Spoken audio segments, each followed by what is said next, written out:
Assalamualaikum warahmatullahi wabarakatuh.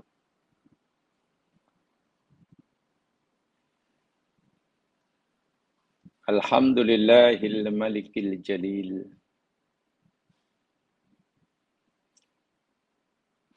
Al-munazzahi 'anil nadhiri wal 'adil. Al-mun'imi biqabulil qalil. Al-mutakarrimi bi'ata'il jalil. Taqaddatha 'amma yaqulu ahlut ta'lil. Wa ta'ala 'amma ya'taqidu ahlut tamthil.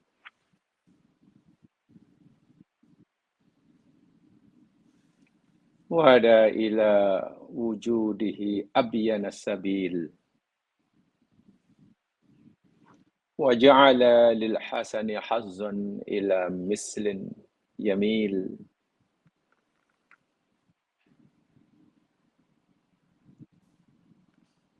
Asyhadu an la ilaha illallah wahdahu la syarika lah. Al-munazzahu amma anhu qil. Usalli wa usallimu ala nabiyyihil karim Muhammad sallallahu alaihi wasallam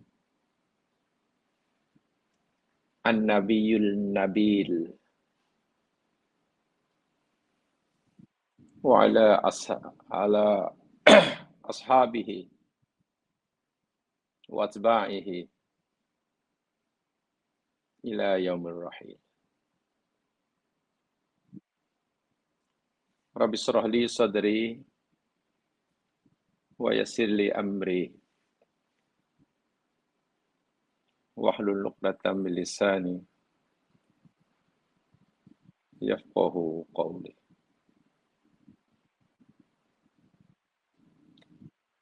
Amin ya rabbal alamin.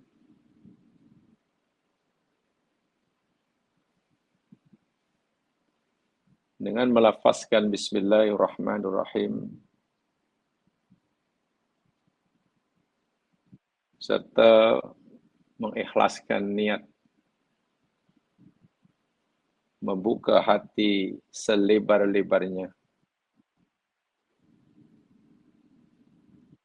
kita kaji firman Allah Subhanahu wa taala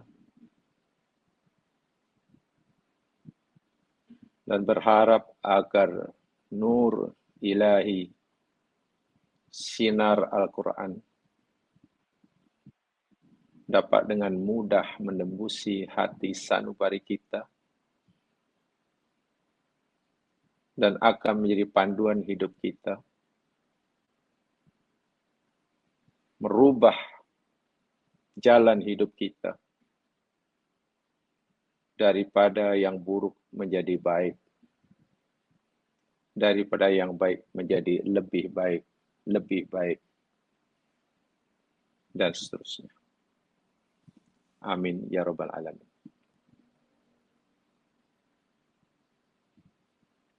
InsyaAllah kita akan teruskan siri kajian kita, tadabbur kita surah Yusuf. Bermula daripada ayat ini, kita akan mulakan daripada ayat yang ke-11. Coba buka Al-Qurannya. Yusuf ayat 11.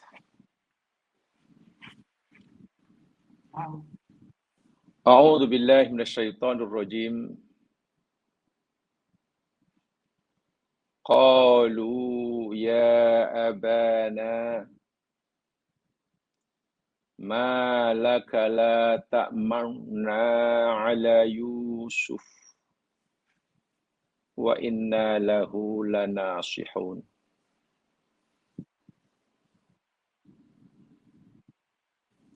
Mereka berkata,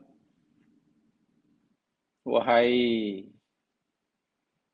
bapa kami, wahai ayah,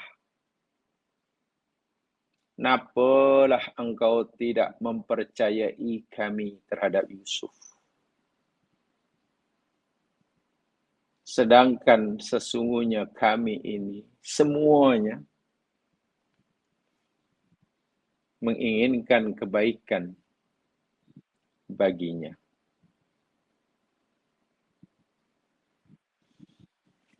Jamaah yang hormat sekalian,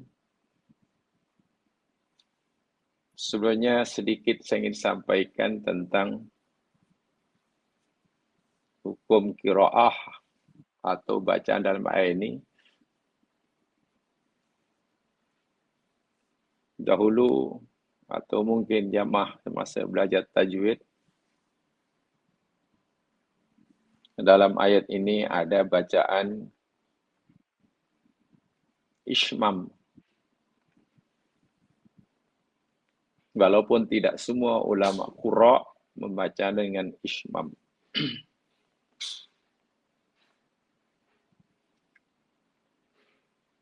Contohnya Abu Ja'far tidak membaca ishmam dalam ayat ini. Dia membaca la ta'manuna atau la ta'manna, tak ada ismam. Itu Abu Ja'far. Riwayat daripada Rafi'.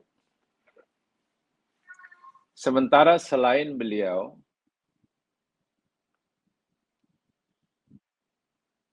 contohnya Asim yang terkenal, ia membacanya dengan ismam. Yani ismamud dhammah fin nunil ula al-mudghammah.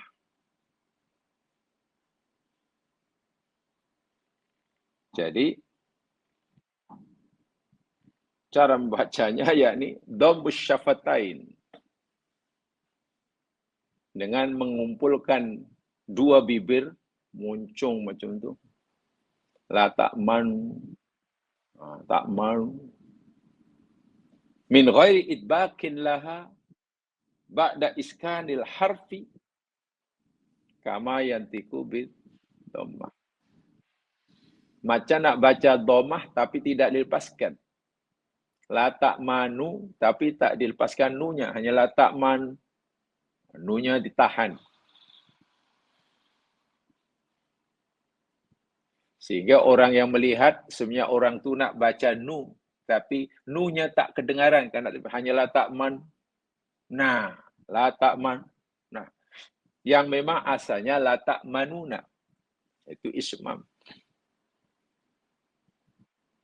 Banyak kan qura baca ismam, tapi tidak semua. Tak apalah. Itu bab tajwid. Karena memang asalnya ayat ini la itu yakni la nafi, bukan la nahi. Dia ialah nafi, maka tidak beramal. Fi'il mudhari' selepasnya tetap marfu. Ta'manu itu fi'il mudhari'. Selepas nafi, jadi la ta'manu. La ta'manu. Lainlah kalau la nahi. La nahi, la ta'man. Kemudian disambung dengan dhamir na. Jadi asal memang la ta'manuna. La ta'manuna. Tapi kalau la nyala nahi, jangan umpamanya la ta'manna. Nun pertama mati, idgham pada nun kedua. Jadi inilah nak baca macam ni. La ta'manna ke, la ta'manuna ke? Kena ada timbul ismam. Ya, baca la ta'manu, tapi dhammahnya itu jangan lepaskan. Hanya la ta'man. Macam nak baca nu, tapi nu tak terlepas. Kemudian la ta'man. Nah. Tak apalah, itu bab tajwid ya.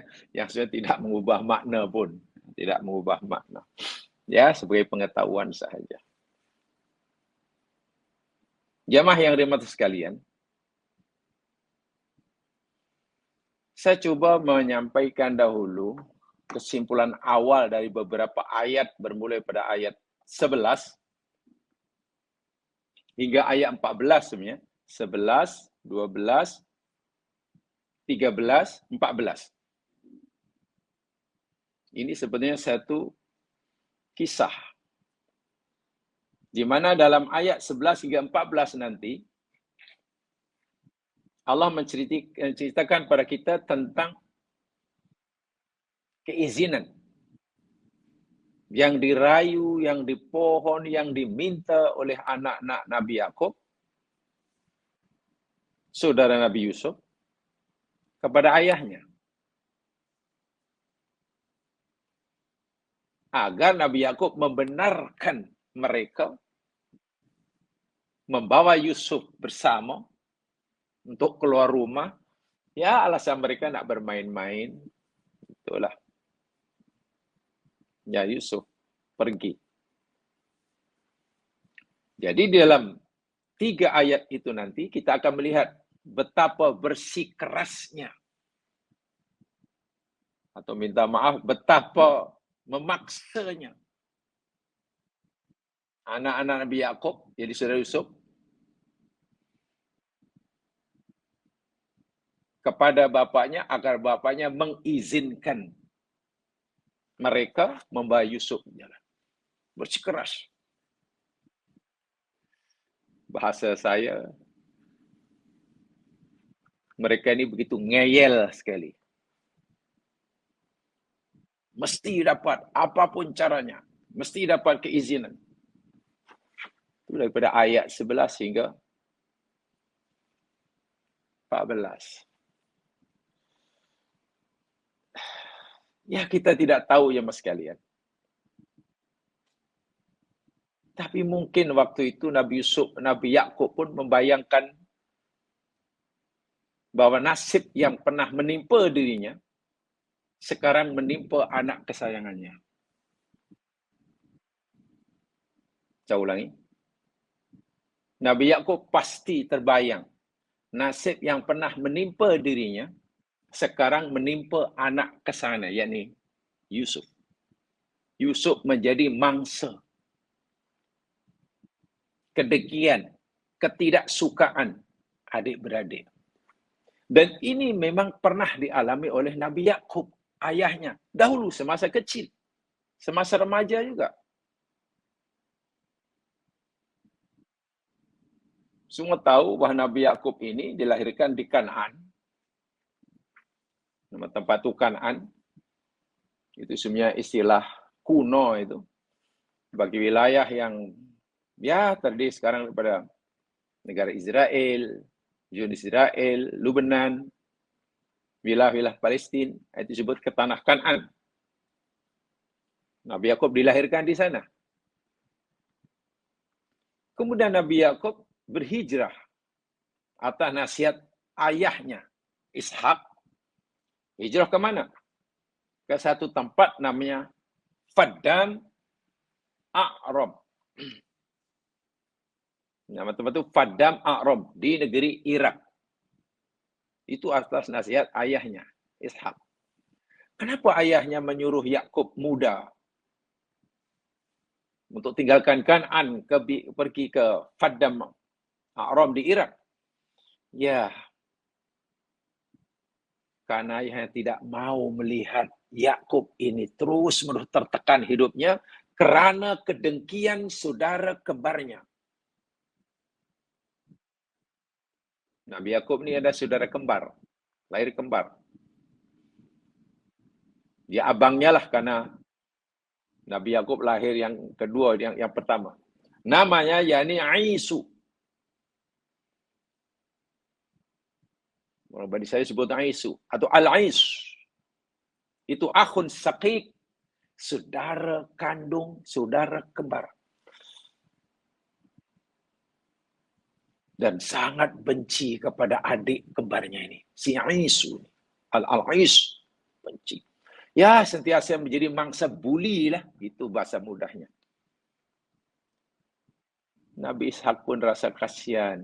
Ya, untuk mengelak daripada buli yang dilakukan oleh abang kembarnya, Nabi Ishak, Yakub, kau pergi sajalah daripada negeri ini ke Irak sana dan temui bapa saudaramu. Bapa saudara dari belah ibu.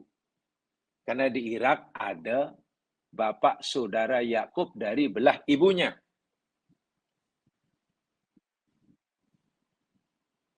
Namanya Laban bin Batuil. Laban bin Batuil. Pergi sana. Ringkas kata, Nabi Yakub pergi ke Irak.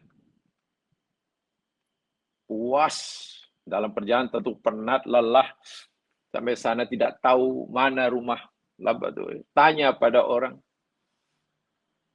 Karena rupanya Laban bin Batuil, bapa saudara Nabi Yakub, belah ibunya ini orang sangat terkenal.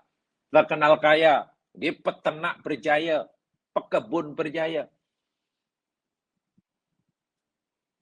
Nabi Yakub tanya, kebetulan pula tak jauh daripada itu ada seorang anak gadis yang sedang mengembala binatang piaraannya, kambingnya. Kata yang ditanya, oh, saudara nak pergi jumpa Tuan Laban bin Batuil? Iya. Kebetulan. Tanya tu anak gadis yang sedang mengembala itu. Itu adalah anak pada saudagar kaya. Tanya. Dia pun tanya pada anak perempuan itu. Perempuan tadi, yakni anak perempuan si Laban ini, namanya Rahil atau Rohil. Namanya Rohil. Yang Masya Allah, kemudian menjadi istri Nabi Yakub itulah. Jadi Nabi Yakub kawin dengan sepupu. Ya, kisahnya mirip dengan Nabi Musa lah. Merantau, pergi jauh, jumpa perempuan, gadis-gadis, akan jadi istrinya. Mirip. Jadi saudara sepupu. Jadi, ibunya Rifqah, ibunya. Kalau Nabi Yakub tuh nama ibunya Rifqah, si anak perempuan Rahil ini nama bapaknya yang Laban. Laban dan Rifqah ini saudara. Kan sepupu namanya. Walaupun akhirnya balik semula ke Palestina. Saya hanya nak menggunakan sedikit background sejarahnya. Nabi Yakub mengalami ini. Mangsa kedengkian saudara sendiri. Setelah Nabi Yakub jadi ketua rumah tangga, anaknya ramai. Masya Allah. Pengalaman pahit yang dialami olehnya. Sekarang dialami oleh anak kesayangannya. Bernama Yusuf. Tentulah dalam hatinya, gimana? Aku dahulu mengalami keperitan hidup menjadi mangsa kedengkian abangku sendiri. Itu masih bebekas dalam hatinya. Sekarang anakku yang aku sayangi pula menjadi mangsa kedengkian abang-abang. Ini. Kalaulah Nabi Yakub katalah tidak menyayangi Yusuf, ya insya Allah Nabi Yakub tidaklah ambil berat sangat. Abangnya tak perlu merayu-rayu kepadanya untuk membawa Yusuf pergi bermain-main. Ya, menternak, menjaga ternakan sambil main-main. Kalaulah Nabi Yakub tidak ada rasa sayang, tak apalah kau pergi aja lah. Bila-bila kau boleh ajak. Tapi Nabi Yakub ni pertama sangat sayang kepada Yusuf. Ini telah kita pelajari dalam ayat sebelumnya. Yang keduanya, belum dapat melupai. Masih teringat-ingat. Bagaimana tertekan, mengalami tekanan batin, perasaan yang luar biasa. Ketika baginda Yakub jadi pernah mengalami menjadi bulian abang kembarnya. Namanya Al-Is bin Ishaq. Orang Yahudi kata Isu bin Ishaq. Ini sedikit background sejarahnya. Jadi Anda bayangkan kalau Anda menjadi Yakub. Bayangkan. Aku dulu seperti itu dan ini. Akhirnya ayahku menolong aku jadi ya seorang nabi itu sih. Sekarang apa yang pernah aku lalui dahulu dialami oleh anak kesayanganku. Coba cuman. Abang-abangnya pula merayu dan baru rayuan saudara-saudara Nabi Yusuf agar bapaknya Yakub membenarkannya pergi bersamanya. Sementara di pihak Nabi Yakub, dalam diri Nabi Yakub ada apa istilahnya? Semacam firasat buruk. Semacam firasat buruk yang ada dalam hati Nabi Yakub.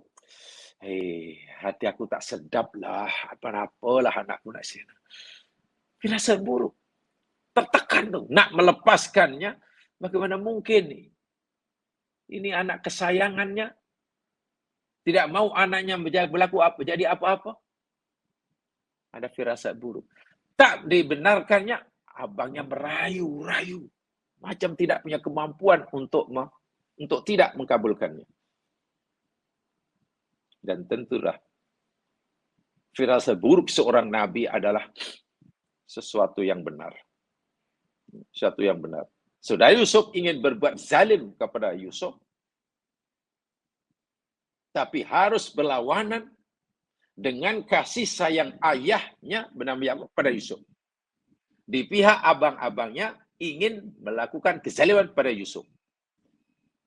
Tapi tidak mudah, karena mesti berhadapan dengan kasih sayang, pelindungan ayahnya pada Yusuf, berupa kasih sayang yang diberikan oleh Yakub pada. Jadi betul-betul masih ini pertembungan, perlawanan dua perasaan yang dasar. Satu perasaan keinginan untuk buat jahat pada orang lain, pada Yusuf, berhadapan dengan kasih sayang Yakub kepada Yusuf. Mana yang menang nih? Jadi kaitannya dengan perasaan ya Mas kan. Hati. Hati yang buruk dan kotor. Yang ingin menjahanamkan orang. Bertengkar, berlawan, bermusuh. Dengan orang yang punya hati bersih, penuh kasih sayang.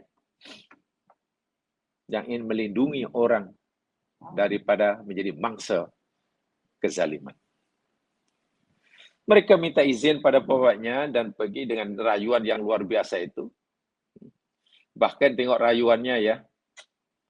Allah bahasanya yakni qalu ya abana, hai bapa kami, kenapalah engkau tidak mempercayakan kepada kami?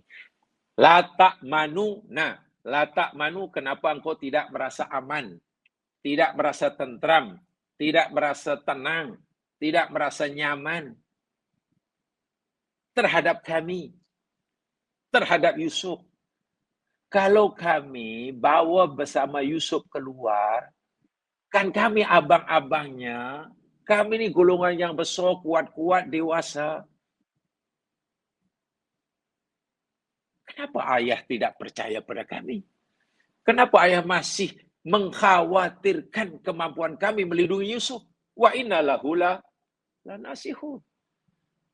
Coba ayah, jelaskan kepada kami, apa alasan ayah masih tidak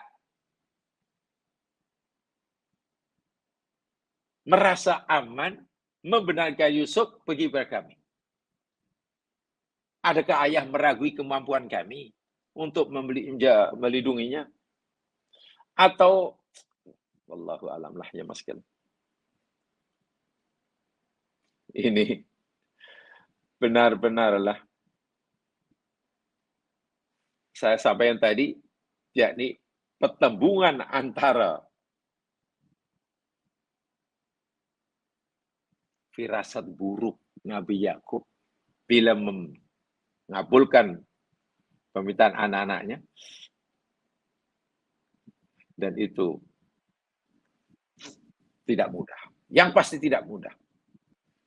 Nak bagi izin, hati tak tenang, tak bagi izin. Ini bahaya. Ini anak-anak yang ni degil semua ni. Memaksa pula ni. Nah, tafsir yang ini jam sekalian, minta maaf. Tafsir yang sebaru saya sampaikan ini, saya ambil daripada kitab tafsir Marahul Labid Likasfi Ma'anil Quranil Majid. Itu nama tafsirnya. Dikarang oleh ulama Nusantara. Tapi diakui keilmuannya di Arab Saudi. Nama pengarang tafsir Marahul Labid Likashfil Ma'anil Quranil Majid, Asy-Syaikh Muhammad bin Umar An-Nawawi Al-Jawi Al-Bantani. Namanya Muhammad bin Umar An-Nawawi Al-Jawi Al-Bantani. Tengok nama yang belakang itu pun kita tahu. Dia orang mana? Orang Banten. Jawa Barat, Indonesia. Sebab itu Al-Jawi Al-Bantani. Dia seorang faqih. Dia seorang mufassir. Min masyahiril ulama. Termasuk ulama yang masyhur. Yani ulama Jawa wal Hijaz. Diiktiraf sebagai ulama yang Nusantara, tepatnya yakni berdarah Sunda, Banten, di Pulau Jawa, Jawa Barat. Dan juga ulama Hijaz, tanah semenanjung Jazirah Arab. Bermadhab Asy-Syafi'i pada kurun 14. Bahkan beliau terkenal sebagai ulama Hijaz, hatta lukiba, sehingga ia diberi gelaran oleh ulama Hijaz. Jazirah Arab waktu itu yakni alimil Hijaz bi asri.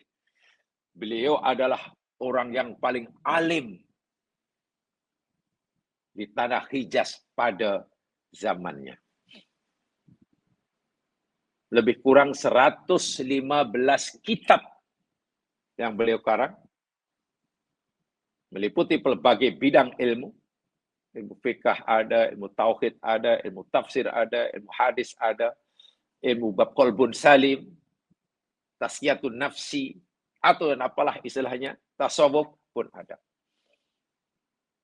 Beliau mentafsirkan ayat ini agak lain sikit. Dia lebih kepada jiwa, yakni pertembungan antara niat seseorang untuk menjahankan orang dan dengan ketulusan, kemurnian cinta seseorang kepada orang akan jadi bangsa dunia yang sudah punya firasat buruk.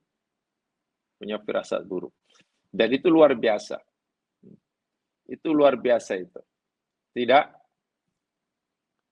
mudah untuk mengenai seperti itu. Jadi sama sekalian, ini yang berlaku. Ini yang berlaku. Akhirnya, tengok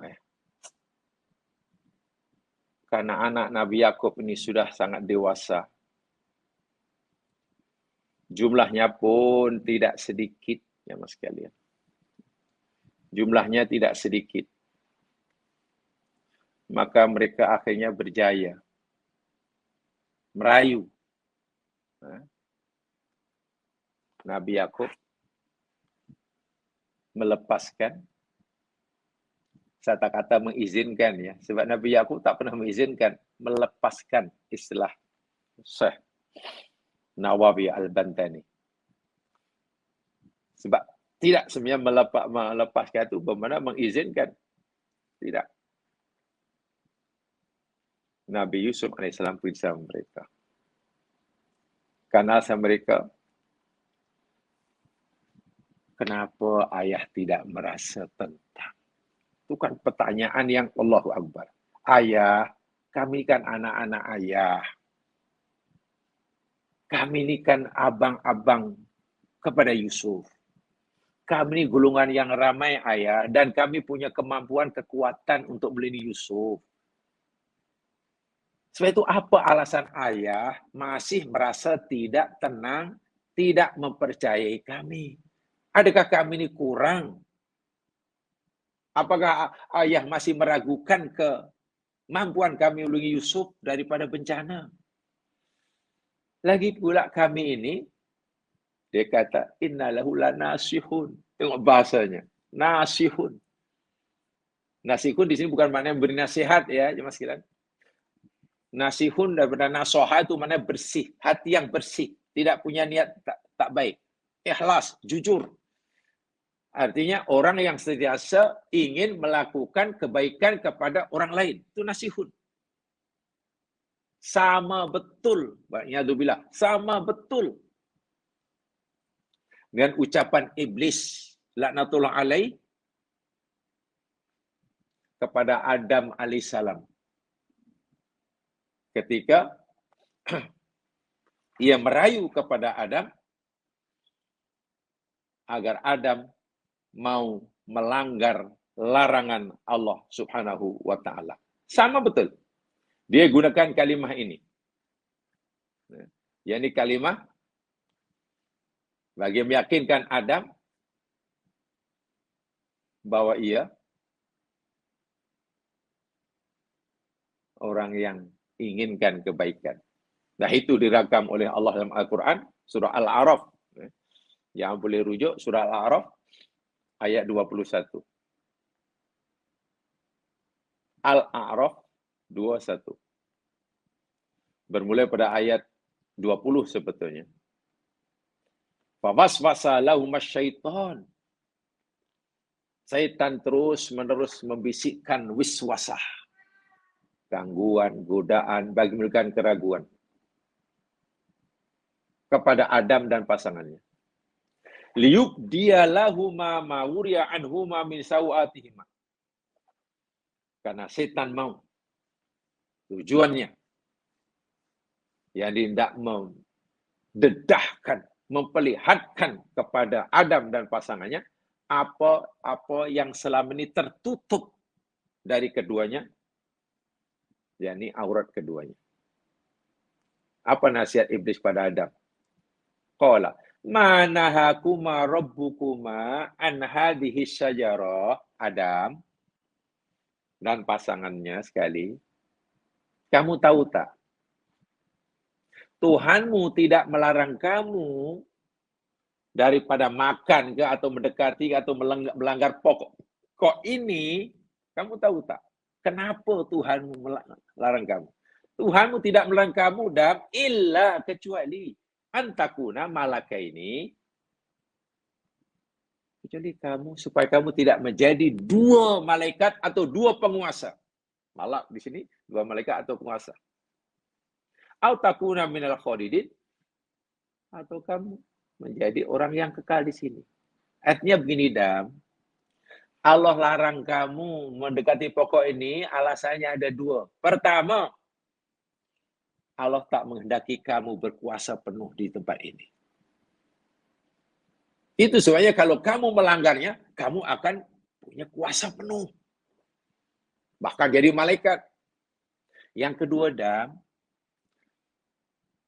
agar kamu tidak kekal. Kamu di sini senang kan? Ya. Puas kan? Ya. Seronok kan? Ya. Bahagia? Bahagia. Kamu mau kebahagiaanmu yang ini tidak berkekalan? Tak nak. Kamu mau kesenangan yang kamu rasakan ini tidak berpanjangan? Tak nak. Pasti begitulah hati Adam. Nah, kalau kamu tak nak kebahagiaanmu ini lenyap, tidak kekal, langgar sajalah larangan Allah itu. Sebab rahsia di situ, rahsianya di situ. Ingin kekal, langgar. Kalau kamu tak nak ingin kekal bahagia, ya patuhi ajalah larangan Allah. Lalu untuk meyakinkan bahwa iblis ini bercakap jujur, untuk meyakinkan bahwa iblis bercakap jujur kepada Adam, apa kata? Wa qasamahuma. Bayangkan. Iblis bersumpah qasam pada Adam dan pasangannya. Qasam. Dalam tafsir dia akan demi Allah Adam. Bila orang sudah berkata, bila makhluk sudah berkata demi Allah, ya, maknanya mukhatab tidak ada alasan untuk tidak meyakininya. Tapi dia bohong. Iblis itu pembohong. Ada niat jahat. Tapi untuk meyakinkan kepada mukhatabnya, orang di darayuan, bahwa ia tidak berniat jahat, pertama bersumpah dengan nama Allah, dia kata apa? Inni lakuma minan nasihin. Nasihin. Sesungguhnya aku aku ni ikhlas, aku hanya inginkan kebaikan buat kamu berdua. Nasi ini bukan nasihat ya.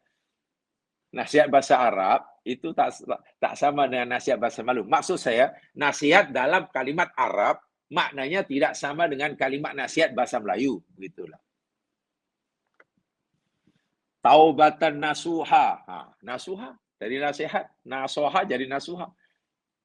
Tapi macam mana taubatan nasuha? Ya, taubatan nasuha, taubat yang nasihat lah. Tulus ikhlas. Tidak ada niat apa-apa kecuali kebaikan. Hatinya kosong daripada benda-benda yang tak elok. Bak kata, mudahnya lah Iblis kata, Dam, hatiku ni bersih, Dam. Tak ada niat tak baik.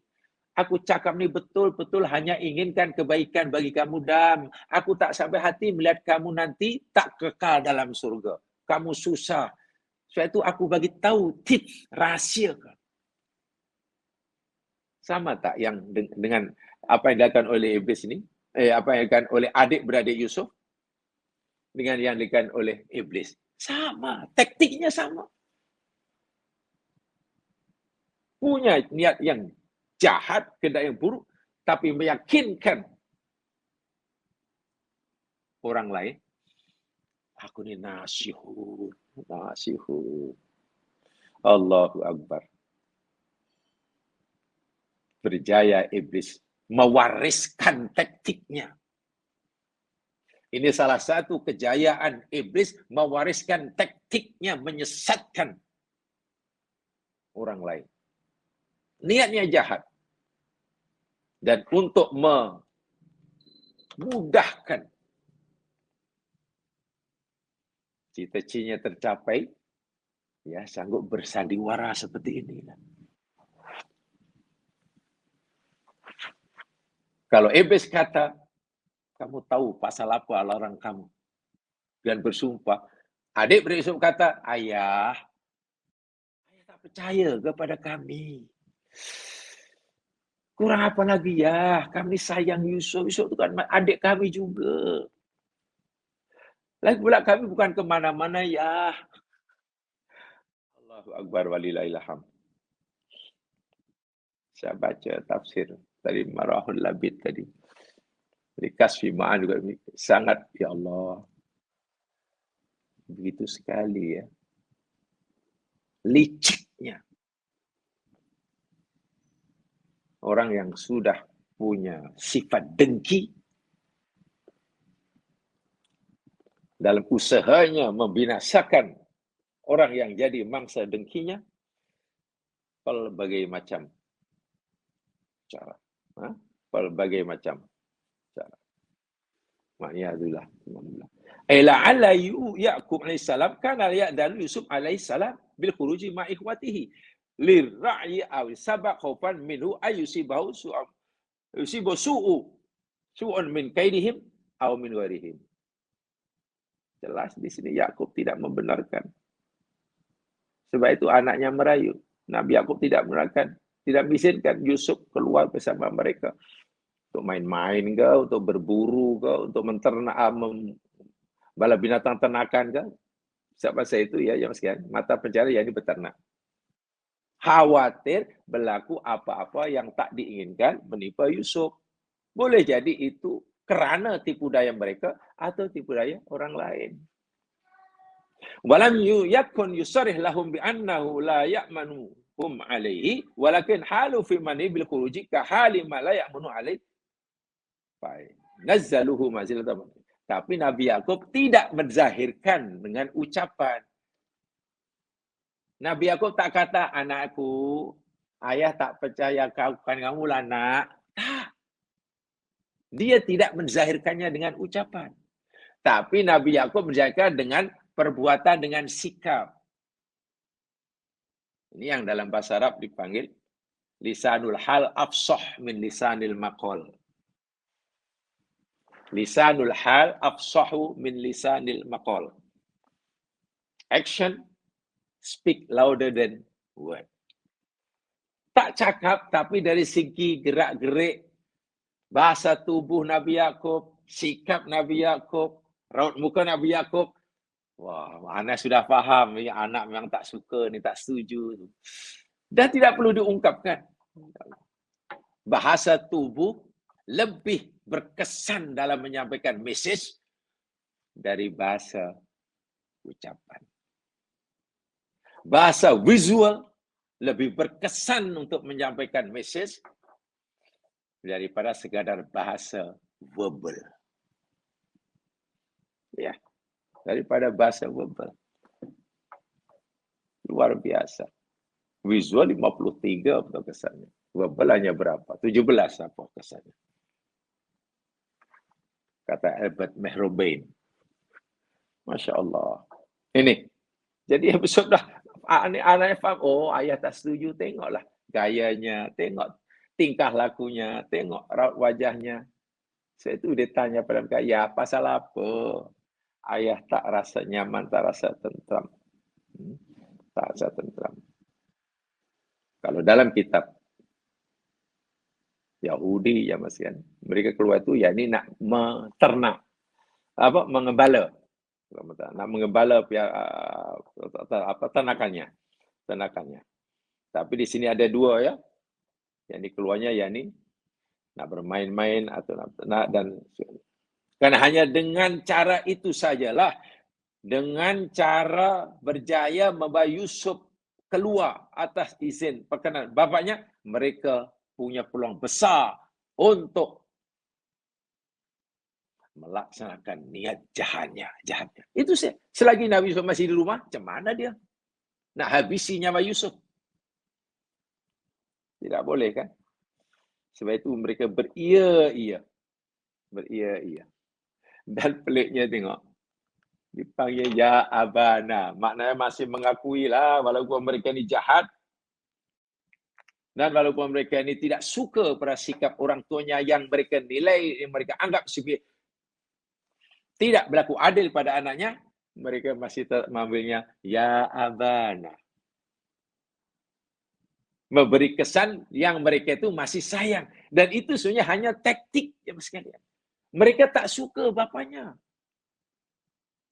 Karena bapaknya, Yakub dianggap tidak adil. Tapi untuk menutupi rasa ketidaksukaan mereka terhadap ayahnya, tengok, ditutup dengan apa? Bahasa yang indah. Ya abana. Luar biasalah. Betul-betul ayat ini mengajar kita tentang ilmu yang berkaitan dengan psikologi lah. Banyak ayat ini cerita tentang psikologi. Ya. Macam-macam cara yang mereka lakukan. Dengan ucapan, dengan apa. Jadi bahasa ucapan.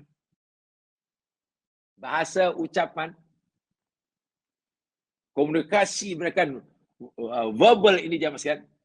Selalunya atau seringkali digunakan oleh orang-orang yang punya niat jahat untuk menutupi kejahatannya agar tidak diketahui oleh mukhatab. Dan ini pada zaman Nabi banyak. Lihat surah Al-Munafikun saja. Surah Al-Munafikun, surah Muhammad. Bagaimana orang munafik bercakap dengan Rasul. Allah mengakui dalam surah Munafik. Wa idza ra'aitahum tu'jibuka asyabuhum. Muhammad, kalau kamu nampak munafik, tengok, kagum kamu dengan penampilan dirinya. Itu dalam surah Munafikun. Penampilan luaran luar biasa. Kemas, semat, berwibawa. menjaga tingkah laku luaran.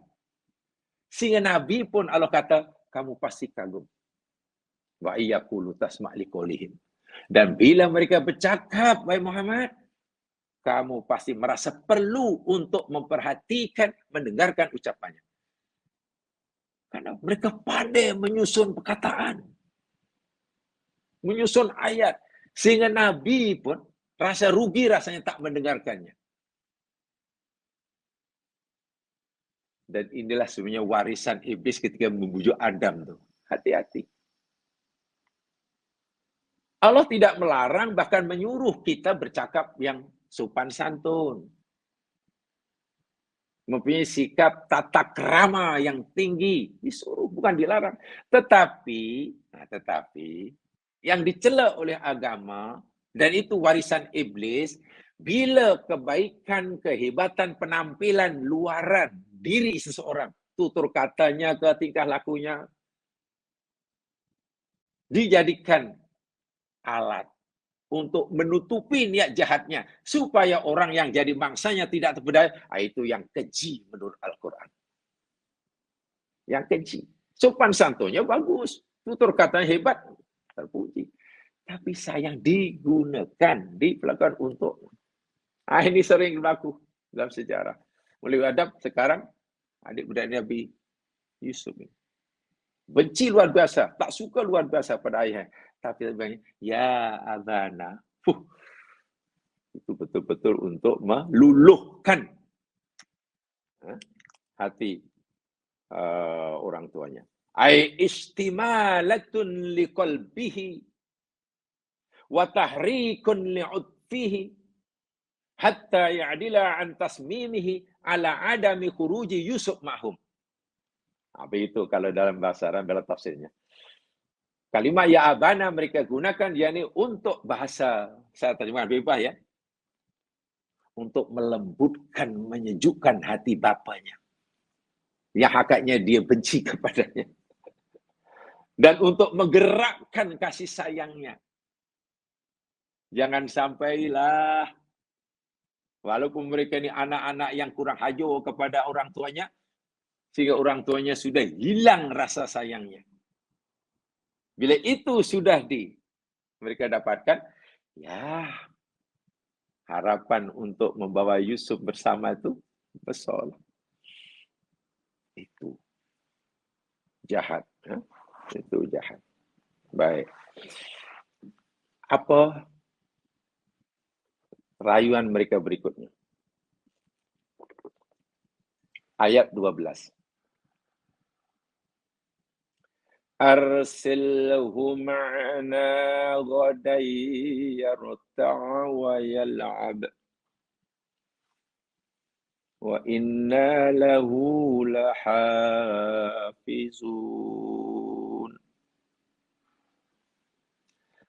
Arsilhu. Biarkanlah dia pergi, ayah. Arsil, lepaskan. Dia Yusuf. Maknanya biarkan ya Yusuf ni, ya Allah, pergi bersama kami lah, ma'ana.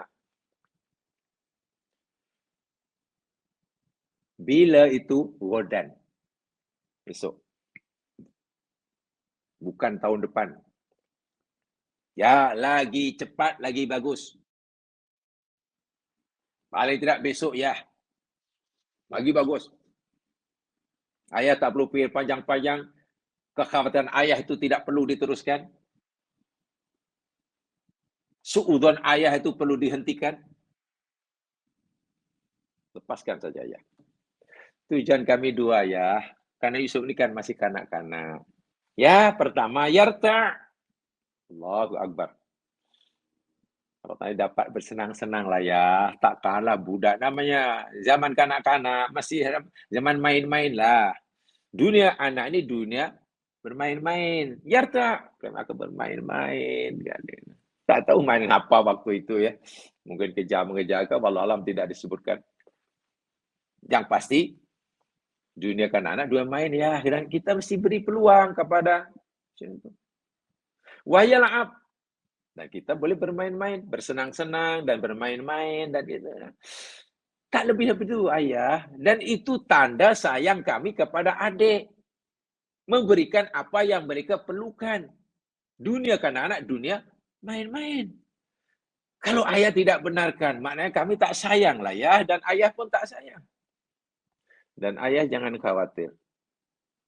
Kalau ayah dia sebelumnya, dia kata lana sihun, sekarang wa inna lahu lahafizun. Sesungguhnya kami ayah pasti akan menjaganya. Pasti akan menjaga. Tengok, bahasa rayuan dia betul rayuan maut lah ini zaman sekian. Bahasa verbalnya memang cukup meyakinkan. Cukup meyakinkan. Tapi lagi sekali, Nabi Yakub seorang nabi. Ada firasat buruk. Melihat rekod yang dilakukan oleh anak-anaknya ini. Jadi ada ar-rad'u. Rutu, apa dia? Al-ittisa'u fil maladhi wa ta'am fil ais. Yarta. Yarta. Rota'a. Itu makna harfiahnya. Al-ittisa' fil maladhi wa ta'amum wa tana'um fil ais. Berleluasa. Berluasan dalam bersenang-senang dan menikmati kesenangan dalam hidup. Kalau bermain itu mendapatkan kepuasan, kesenangan, akan ya berbebas. Jangan dihadkan hanya seminit dua. Gitulah. Kalau makan itu katalah satu kelezatan, kenikmatan, ya bagilah sepuasnya hingga mereka dah tak larat nak makan. Gitulah. Jangan dihadkan. Itu yarta. Ayrata lisan fi nikmah idza kalam yatibu dan seterusnya. Sementara yal'ab yusabiku wa yarmi bisiham. Mufassir menjelaskan, yal'ab itu bermain-main maksudnya yakni kita akan berlawan ayah, ya lomba lari ke lomba memanah waktu itu. Kita lomba memanah, lomba lari, itu mainan. Di samping yarta, ya makan-makan, puas, senang-senang. Allahu Akbar. Mufasir kata, ketika mentafsirkan ayat ini. Ay arsilhu ma'ana ghadan indama nakhruj ila mara'ina yas'a wa yansat wa yafrah. Ayah, lepaskan sajalah Yusuf esok keluar bersama kami. Kita akan pergi ke tempat yang biasa, tempat kami melepaskan, membiarkan kambing atau ternakan kami. Supaya dia bebas menikmati kesenangan hidupnya, bermain-main dengan sukaria, yafrah. Wa yal'ab bil istibab. Nah, kita boleh main-main ya, lomba lari ke, lomba memanah ke, lomba panjat ke. Apa sajalah. Minal la'bi wal buah. Permainan yang harus hukumnya. Bukan yang haram ya, kita tidak main judi. Ya, sekali lomba lari. Permainan yang halal lah. Dan kami akan menjaga keselamatan Yusuf ya. Ayah jangan khawatir. Innala hafizuna lahu min kulli ma takhafu alaihi. Kami sebagai abang-abang akan menjaga keselamatan Yusuf daripada yang ayah takut dan khawatirkan. Ayah tak perlu khawatir. Kekhawatiran, ketakutan ayah itu tidak berasas sebetulnya. Karena bagaimana mungkin ayah khawatir sedang kami orang yang kuat, bertanggung jawab, sentiasa berusaha untuk buat yang baik pada Yusuf. Tengok rayuan maut mereka. Rayuan maut mereka. Begitu kata ahli tafsir. Kesimpulan tafsir begitu. Kita boleh lihat Ibnu Katsir kata begitu. Ibnu Abbas pun maknanya lebih kurang seperti begitu.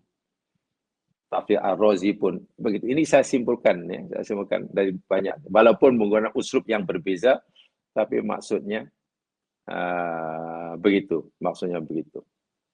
Hanya ditambah sedikit kalau dalam tafsir Al-Wasit, yakni arsilhu ma'na ghadan liyatasafil aklil fawaqih. Itu dalam tafsir Al-Wasit. Dr. Said Tontowi, mantan Syekhul Azhar dahulu. Dan tafsir Al-Wasit beliau kata, ayah, biarkan Yusuf pergi bersama kami besok. So kami boleh bebas makan buah-buahan. Disebut makan buah-buahan. Minatilah buah-buahan. Waliyad ma'asa mahal nafsi at-tariq kil-qafsi wal-jari wat-tasabbuh. Dan juga buat main-main apa yang Yusuf suka lah.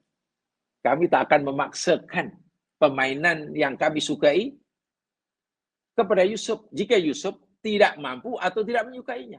Kami hanya benar akan memberikan peluang kepada Yusuf untuk bermain-main sesuai dengan apa yang disukai sebagai kanak-kanak. Allah Akbar. Itu kata Said Tantawi ya. Dan kami akan menjaga ayah. Jangan sampai ada sesuatu yang tak baik menimpa Yusuf. Kami tak rela bahasa ekstrimnya. Kami tak rela Yusuf ini mengalami kesusahan, kesakitan, walaupun digigit seekor nyamuk. Kami tak rela melihat Yusuf walaupun hanya digigit seekor nyamuk. Ya musuh-husuk tak nak. Sampai begitu sekali. Itu kalimah nasihun. Tasihun. Dan inilah yang masih dipanggil uslubun yabdu fihi tahayul asyadid ala abihi. Uslub, ucapan, kalimat, structure, bahasa, verbal anak-anak Nabi Yaqub ini benar-benar fihi tahayul asyadid. Penuh dengan tipu daya yang luar biasa dahsyatnya. Semata-mata hanya meyakinkan ayahnya bahwa mereka anak-anak yang bertanggung jawab. Anak-anak yang boleh dipercayai. Ya, sebagai anak-anak kesayangan bapak lah, gitulah. Anak bapak, sangat bapak. Jadi tak perlu diragui lah. Tidak perlu diragui kebaikannya, kejujurannya, keikhlasannya. Begitu. Tapi dengan bahasa yang Allah. Ini yang tadi saya katakan. Bercakap dengan orang dengan bahasa yang lemah lembut, kalimat yang sopan, tingkah laku yang terpuji, itu disuruh oleh agama. Ya, agama Islam menyuruhnya.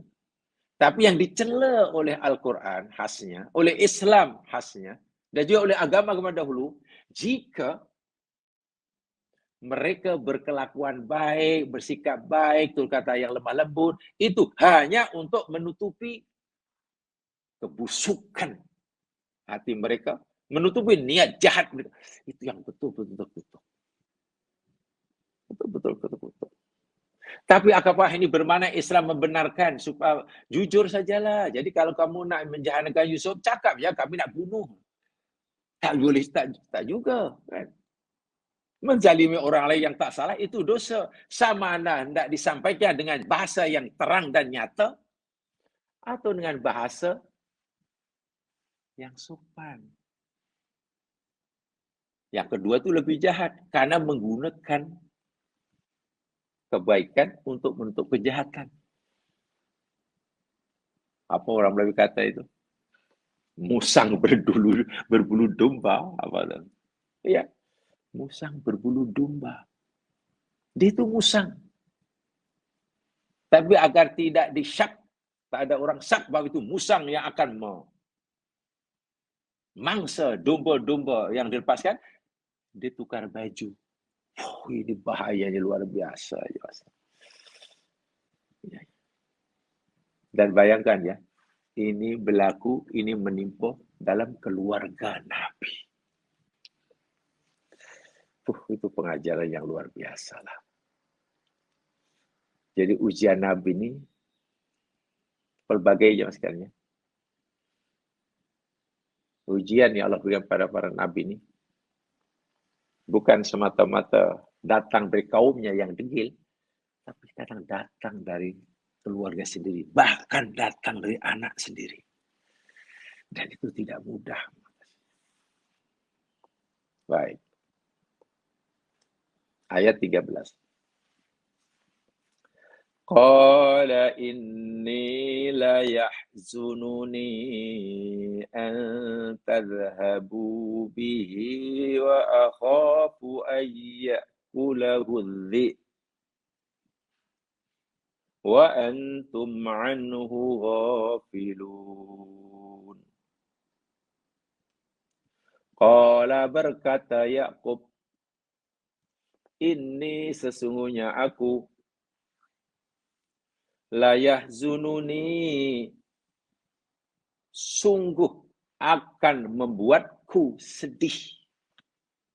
Sungguh akan membuatku duka cita yang mendalam. Apa yang akan membuatku sedih, duka cita? Antadhabu bihi. Kamu pergi membawa Yusuf. Perbuatan kamu hendak pergi keluar membawa Yusuf itu benar-benar perbuatan yang membuat aku sangat sedih, wahai anakku. Sangat sedih sekali. Layah zuni. Itu gunakan apa ya? Double taukid kan. Ada ini, ada inna, ada lam lagi. Inna huruf taukid, lamnya lam kosam lagi. Allah, double. Jadi, kalau sekadar hari ini kami tak makan, tak apa. Kalau sekedar hari ini katalah ayah ini sakit, tak apa. Kalau sekarang ini katalah adalah beberapa ekor kambing ayah mati, tak apa. Ayah taklah sedih.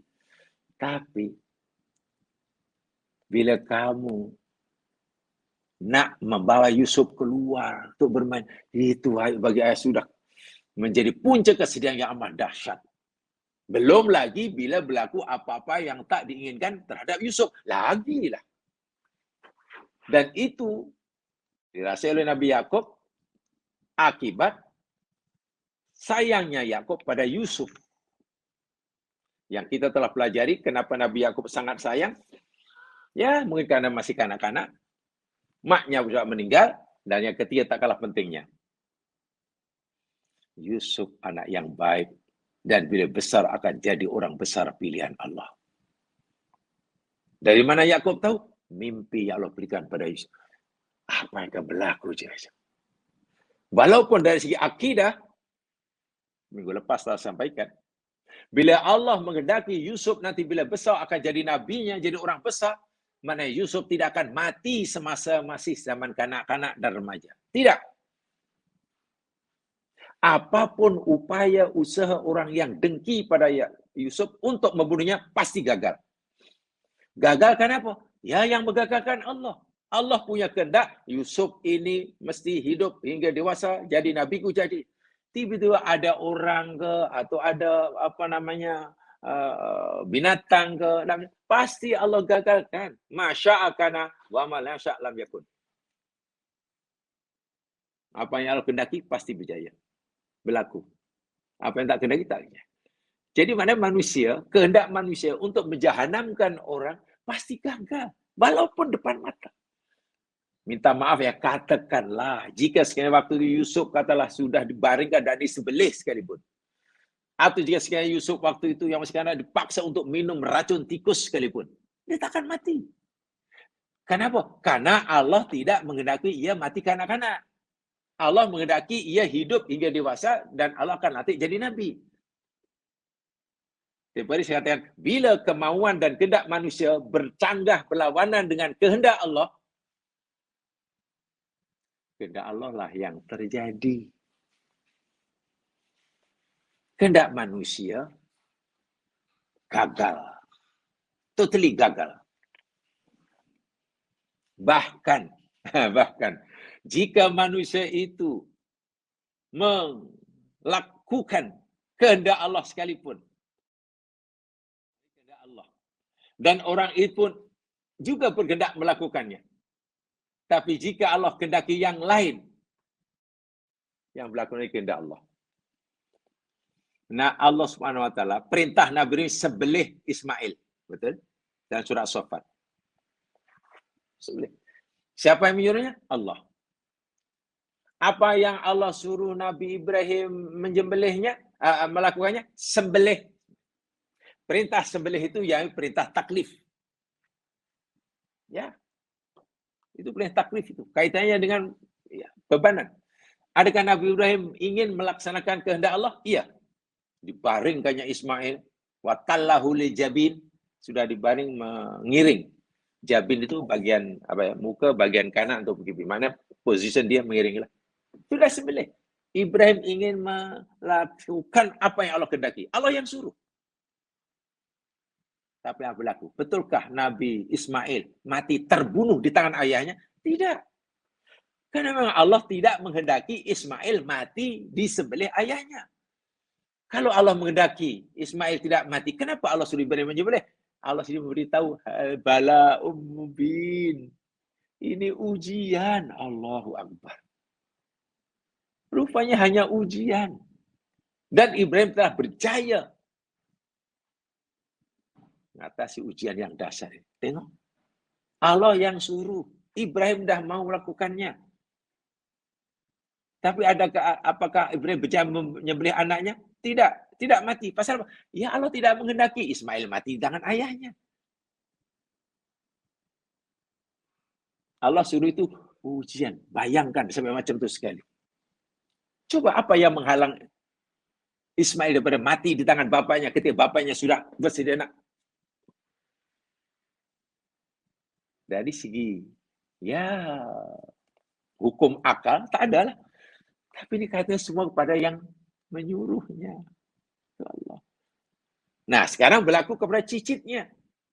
Allah memberitahu kepada Yakub ayahnya, nih, anakmu ini, cicit Khalilku Ibrahim, aku kendaki ia hidup, membesar, dewasa, jadi nabi. Dan aku tidak menghendaki mati masa muda atau zaman kanak-kanak. Apapun usaha untuk membinasakan, menghabisi nyawa Yusuf pasti sia-sia. Karena aku tidak menghendaki. Saya sudah ada jaminan keselamatan itu. Sudah jaminan. Tetapi sebagai manusia wajib ikhtiar. Jangan hanya karena Allah sudah jamin Yusuf akan besar, lalu Nabi Yakub tak apalah, kau kalau nak pergi pergilah. Kalau kau nak bunuh dia bunuhlah. Itu bukan macam itu namanya. Kita mesti ikhtiar sesuai sunnatullah. Macam Allah kata, tidak ada makhluk yang berada di muka bumi dabah. Mama min dabatin. Dan tidak ada binatang melata bergerak di muka bumi. Illa ala rizqa. Melainkan jaminan rezekinya di tangan Allah. Maknanya tidak ada makhluk yang ditentukan Allah yang Allah tidak jamin rezekinya. Allah dah kata begitu. Takkan dengan begitu lalu kita kemudian tak apa kita duduk diam. Tak apalah, Allah dah jamin sih pasti dapatlah. You tak payah susah cari. Bukan begitu. Bukan begitu. Walaupun Allah telah beritahu yang ia memberi jaminan rezeki bagi kita, kita tetap diwajibkan berusaha. Dan berusaha itu perintah Allah. Orang itu sudah dijamin oleh Allah keselamatannya hingga tiba masanya ajalnya tak akan mati. Maka, tapi kita tetap berusaha untuk memastikan dia tidak mati masa kecil. Sehingga bila ada orang yang nak khianati, kita coba cegah. Ini. Akidah yang betul tu begitu dalam praktikalnya ya mas sekalian ya. Jadi jangan hanya karena telah keyakinan kita kepada ketetapan Allah lalu membuat kita lemah berikhtiar mendapati sunatullah. Itu salah bin keliru. Karena yakin adanya qada qadar lalu kita menjadi lemah untuk berikhtiar. Itu salah. Yalah buat apa kita ni suruh berusaha tapi akhirnya ketetapan Allah juga yang jadi. Kita sakit. Kalau Allah dah tetapkan kita akan sembuh, tak payah berubat pun sembuh juga. Lalu buat apa kita sudah payah nak berubat? Kosnya bukannya murah. Kalau kita sakit dan Allah telah tetapkan bahawa sakit kita tidak akan sembuh, lalu buat apa juga kita berubat? Sia-sia. Tengok. Itu salah. Macam dia sudah tengok qadar Allah di Lauh Mahfuz yang dia sakit pasti sembuh atau pasti sembuh. Kita baru tahu qada Allah kepada kita selepas kita melakukan pintu-pintu ikhtiar. Setelah sakit kemudian berubah akhirnya sembuh. Masya Allah, aku baru tahu rupanya. Qada Allah buat diri aku tahun ini, masa aku sakit, rupanya sehat. Setelah Allah tentukan qada baru kita, oh itu qada. Bukan sebelum melakukan apa-apa sudah, apalah, sembuh ke tidak ke. Jangan. Itu salah. Itu salah.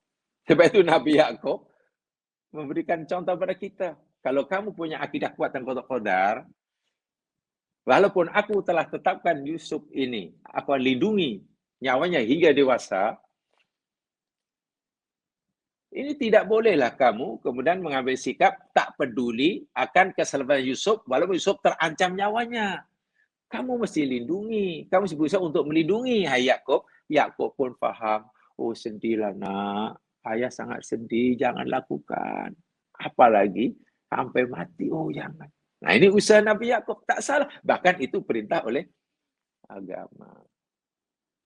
Aku takut nak, kalau kamu pergi, nih Yusuf nanti, ayyakulahu dhi'bu. Aku bimbang, aku takut. Yusuf nanti akan dimakan oleh serigala. Wa antum anhu ghafilun. Sedang kamu orang-orang yang lalai. Yang lengah. Ini kekhawatiran Nabi Yakub. Di situ ada dua yang misalnya satu layah zununi al-huznu atau al-hazan. Ada dua cara membacanya. Huznun boleh, hazanun pun boleh. Yang kita terjemahkan sedih. Apa itu al-huznu atau al-hazan? Al-ghammul hasil li wuqu'il makruh au faqdil mahbub. Sedih itu yakni al-hazan itu makna rasa tidak tentramnya jiwa. Jiwa tidak tenang, tidak tentram, sedihlah. Oleh kerana berlakunya sesuatu yang tidak diinginkan atau kerana hilangnya sesuatu yang dicintai, yang disukai. Kita memberikan, macam mana anak kamu nanti kalau umpamanya tak lulus. Gagal dalam peperiksaan. Gagal dalam peperiksaan itu sesuatu yang kita tidak menginginkan ia berlaku. Maka itu hati kita dah tak tenang, tak tentram. Itu namanya hazan atau huzn. Atau kita sedih, kita tak tahu kerana mereka, macam manalah anak aku ni, umpamanya. Dia dapat tawaran yang menggiurkan. Tawaran belajar semua pelajaran, di universiti terkenal, beasiswa sepenuhnya. Tawaran kerja di company multinasional dengan gaji yang fantastik. Itu kan sesuatu yang disukai. Yang disukai. Ketika anak pergi nak interview, orang tuanya ada rasa, khawatirlah, jangan macam manalah kalau anakku tak dapat apa yang disukai. Terlepas peluang maknanya. Bila terlepas orang kawasan, itu sedih. Jadi sedih ini punya dua. Hati tak tenang punya dua. Pertama kerana khawatir berlaku sesuatu yang tak diingini. Atau kekhawatiran hati karena hilang sesuatu yang diinginkan. Anak yang sangat dicintai, tiba-tiba mati mengejut. Hilang kekasihnya, sedih. Adapun khauf, itu maknanya faza'un nafsi min makruhin yatawaqqa'u husuluhu. Khauf adalah faza'un nafsi.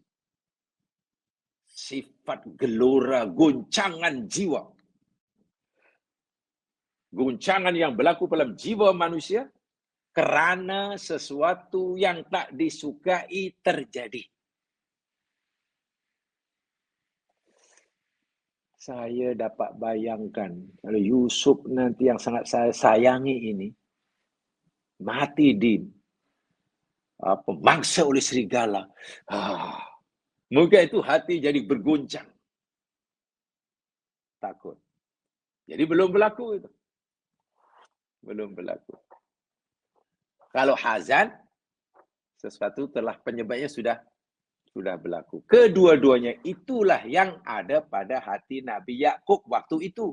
Tapi saya ulangi sekali, jika Nabi Yakub punya rasa hazan dan khauf, memikirkan keselamatan Yusuf, ini tidak mengurangi keyakinan Yakub akan ketetapan Allah yang telah beritahukan kepada Yakub bahwa Yusuf ini tidak mati ketika kanak-kanak, ketika zaman remaja, karena ia akan jadi nabi. Tidak akan mengurangi keyakinannya.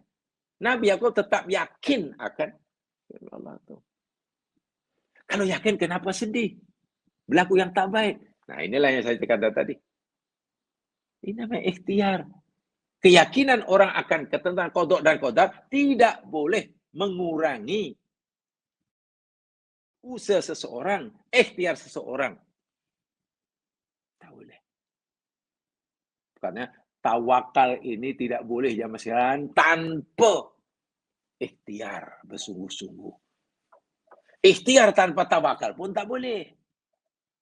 Ikhtiar tanpa tawakal tak boleh. Tawakal tanpa ikhtiar pun tak boleh. Keduanya mesti menyatu. Dua benda yang boleh dibezakan, tapi tak boleh dipisahkan. Saya ulangi. Ikhtiar dan tawakal itu dua benda yang boleh dibezakan.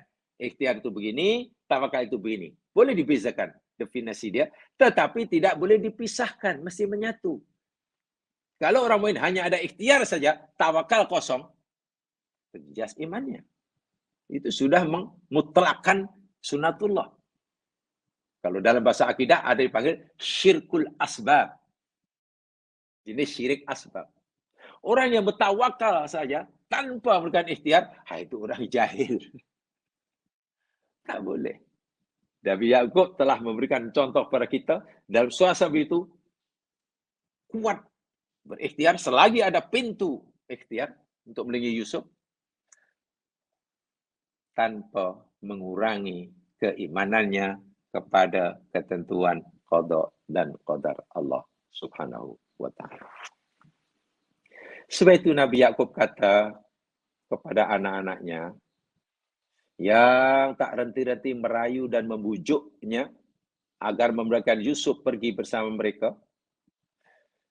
Ya abna'i, wahai anak-anakku, innani la yahzununi huznan syadidan.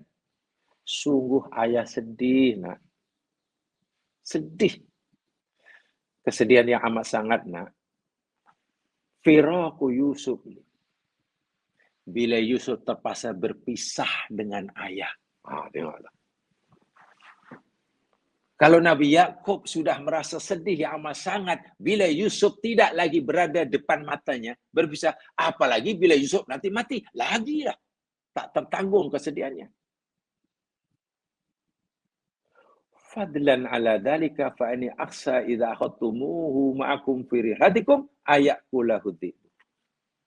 Lebih daripada itu, nak, bila kamu pisah dengan aku itu pun ayah sudah sangat sedih. Lebih-lebih lagi jika kamu nanti abai, cuai di tempat pembunuhan itu, sehingga Yusuf jadi bangsa serigala yang atau apalah madarat yang menimpanya. Antum dzalimun, antum ghafilun. Bisabab istighalikum bisuni anfusikum. Oleh sebab karena kamu sibuk dengan urusan kamu, memenuhi keinginan kamu, wa qillatu ihtimamikum biriayatihi wa khifdih. Sehingga perhatianmu kepada Yusuf menjadi kurang atau menjadi tidak ada. Tengok Nabi aku kata, sedih. Sebetulnya bila Yusuf berpisah dengan ayah itu pun ayah dia sangat sedih. Itu pun sudah sedih. Karena ayah tak nak Yusuf ini tidak ada di depan mata ayah. Nak tunjuk betapa sayangnya orang tuanya, Yakub kepada putranya. Itu dalam tafsir Al-Fasid. Dalam tafsir Ibnu Katsir lebih kurang demikian juga. Ayasuku alayya mufaraqat muddat dhihabikum bihi ila ayarnya. Ayah anakku, ayah betul-betul menanggung kesedihan yang luar biasa jika ayah terpaksa berpisah dengan Yusuf karena ikut kamu, sehingga Yusuf balik semula. Maksudnya begini, kata dalam tafsir Ibnu Katsir, jika katakanlah Yusuf nanti setelah keluar dengan kamu beberapa jam ke, berhari ke, balik pulang ke rumah sihat, itu pun ayah masih sedih. Bukan happy. Walaupun selamat. Man. Karena yang membuat ayah sedih ini berpisah itu sudah sedih. Nah. Walaupun akhirnya Yusuf selamat umpamanya.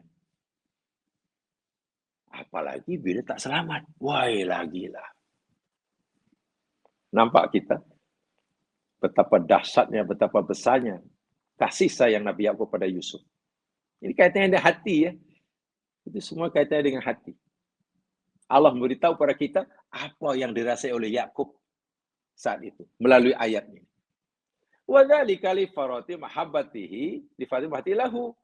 Dan itu karena Nabi Yakub sangat-sangat mencintai Yusuf. Lamma yatawassamu fihi min al-azim. Kenapa cinta Yakub begitu dahsyat kepada Yusuf? Bukan tidak beralasan. Dalam ayat 9 telah diberitahukan. Ibnu Katsir menjelaskannya. Lamma yatawassamu fihi minal khairil azim. Karena Nabi Yusuf sudah dapat firasat. Ya, semacam pemberitahuan daripada Allah. Walaupun saat dia langsung sudah seorang Nabi, hatinya bersih. Sehingga dapat menangkap mesej daripada Allah. Walaupun mesejnya itu mungkin bagi orang awam samar-samar. Yusuf akan mendapatkan kebaikan yang besar bila besar. Jadi Nabi. Ini sudah merasuk dalam fikiran Yakub dan karena itulah cintanya makin lebih. Usaha untuk melindungi keselamatan dirinya makin besar. Makin besar. Wasyama'ilin nubuwah wal kamal fil khalqi wal khuluq. Dia akan mendapatkan kelebihan-kelebihan, contoh kenabian yang sempurna dalam akhlak, dalam penciptaan. Salawat dan salam atasnya. Nabi Yakub dapat pemahaman ini yang disampaikan Allah, walaupun tidak secara lisan, tidak wahyu. Kenapa? Seorang Nabi hatinya bersih ya mas kalian. Sehingga pasti dapat menangkap isyarat daripada Allah SWT sehalus apapun. Tapi kalau hati kita, ya karena masih banyak kekotoran, isyarat-isyarat uluhiyah yang keras, yang tentarang pun mungkin tak terasa. Ibarat dalam dunia telekomunikasi lah. Handphonenya terkini, tercanggih. Kemudian internetnya tercanggih, terkini. 5G ke 6G tak tahu lah. Satelit yang mengantarkan isyarat ke stasiun bumi luar biasa laju dan terang canggihnya. Sehingga sekecil apapun isyarat, mesej yang disampaikan melalui infrastruktur telekomunikasi ini, kita dapat menerimanya. Laju pula. Maklum handphonenya bagus. Jaringan internetnya hebat. Coba kalau jaringan internetnya sangat hebat sebenarnya. Sudah 6G. Tapi kita pakai telefon rusak. Telefon lama, apa dapat? Tak dapat apa-apa.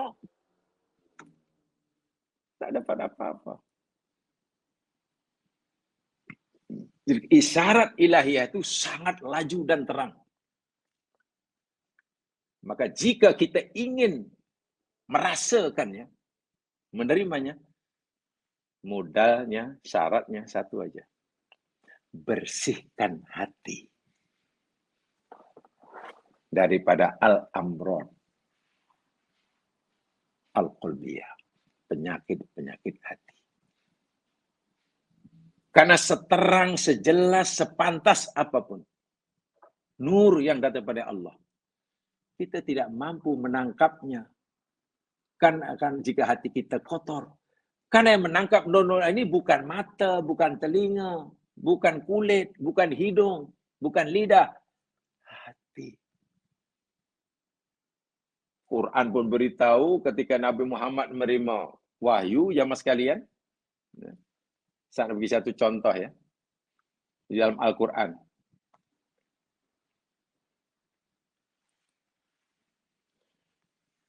Lihat firman Allah Subhanahu wa taala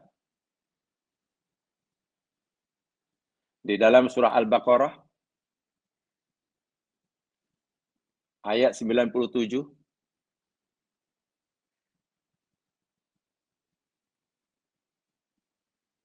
Surah Al-Baqarah ayat 97. Allah berfirman, beritahu pada Nabi Muhammad, Qul man kana aduwwan li Jibril. Muhammad, katakan dan beritahukan kepada umatmu. Katakan dan beritahukan kepada umat-umatmu. Man kana aduwwan li Jibril.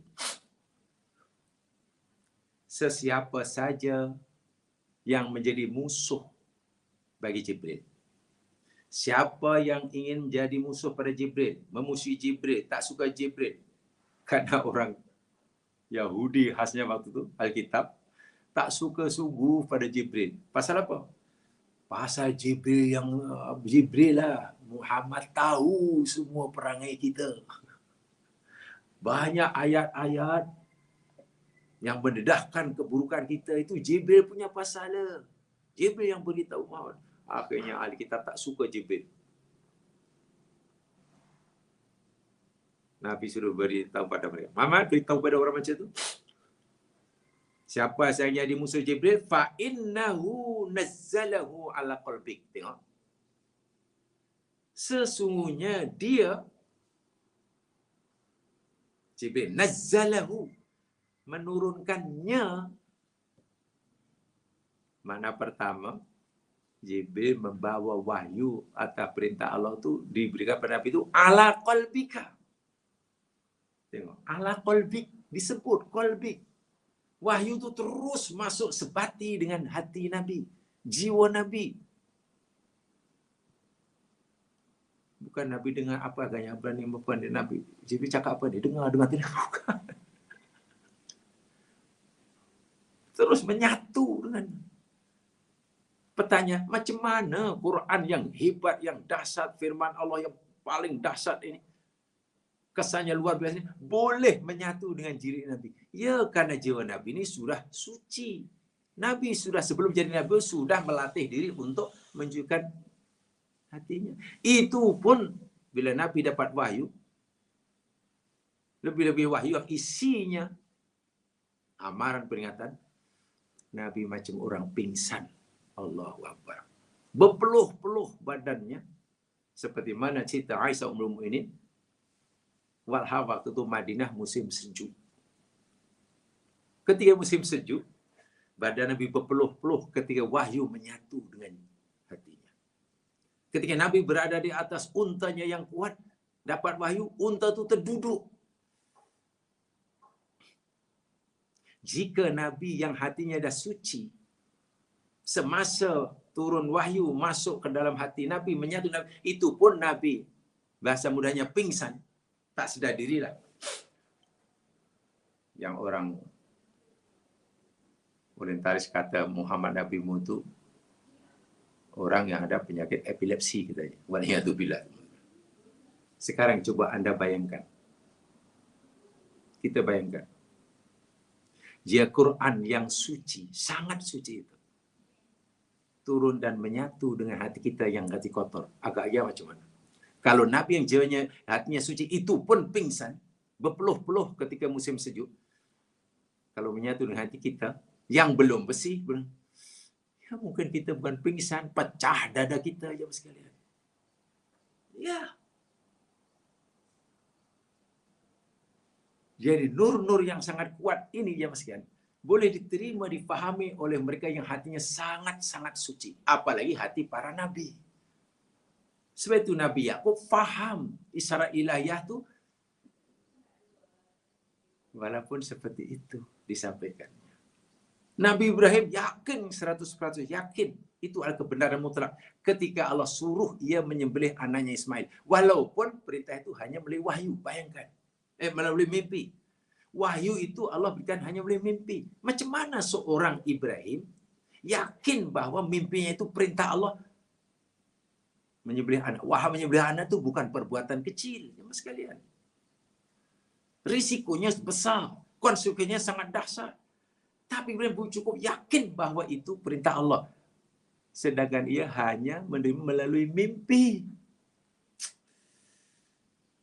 Itulah taraf dan makom bila hati ini sudah suci, jemaah sekalian. Dan semua Nabi mengajarkan itu, menyucikan hati itu penting sekali. Sehingga dalam agama itu masuk dalam kategori ihsan kan, aspek ihsannya. Aspek Islam paling rendah. Aspek atasnya aspek iman. Ketiga paling ihsan. Orang muslim belum tentu mukmin. Begitu kan kata Ibnu Qayyim, ikut guru Ibnu Taimiyah. Orang muslim belum tentu mukmin. Orang mukmin pasti muslim. Tapi orang mukmin walaupun dia muslim belum tentu muhsin. Tengok. Orang muhsin pasti sudah mukmin dan muslim. Jadi kemuncaknya maratibut tadayyun, tingkat beragama, bukan tingkatan agama ya. Tingkat cara orang itu melaksanakan agama itu paling tinggi yakni muhsin. Tapi muhsin ini yang kadang-kadang tidak mendapatkan portion yang lebih. Orang belajar mungkin Islam betul, kita wajib belajar Islam, tata cara macam mana sholat, betulkan rukuk macam mana, wirid yang betul macam mana, duduk yang betul macam mana, puasa yang betul macam mana, ini boleh ke tak boleh, haji macam mana. Ya, itu perintah agama, mesti dipelajari. Dan dah segera dikhatamkan. Kemudian kita amalkan.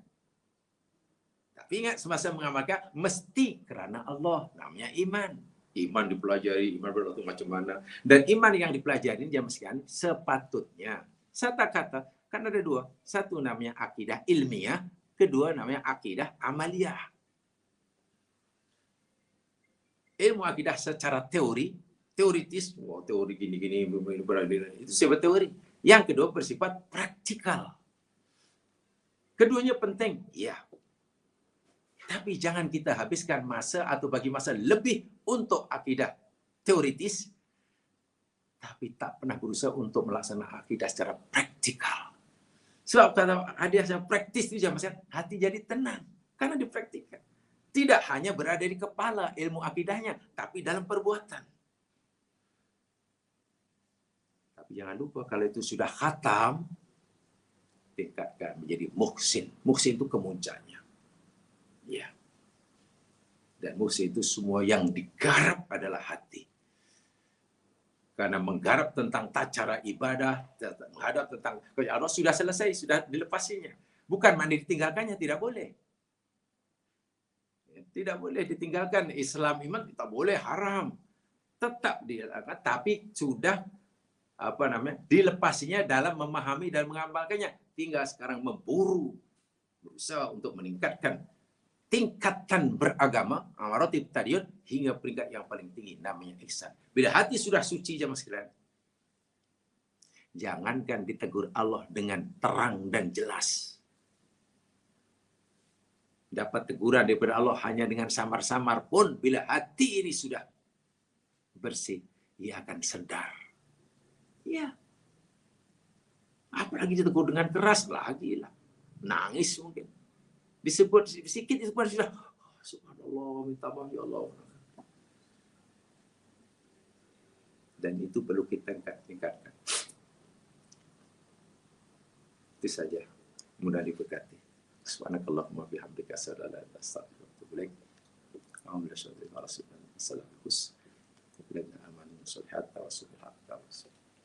Assalamualaikum warahmatullahi wabarakatuh.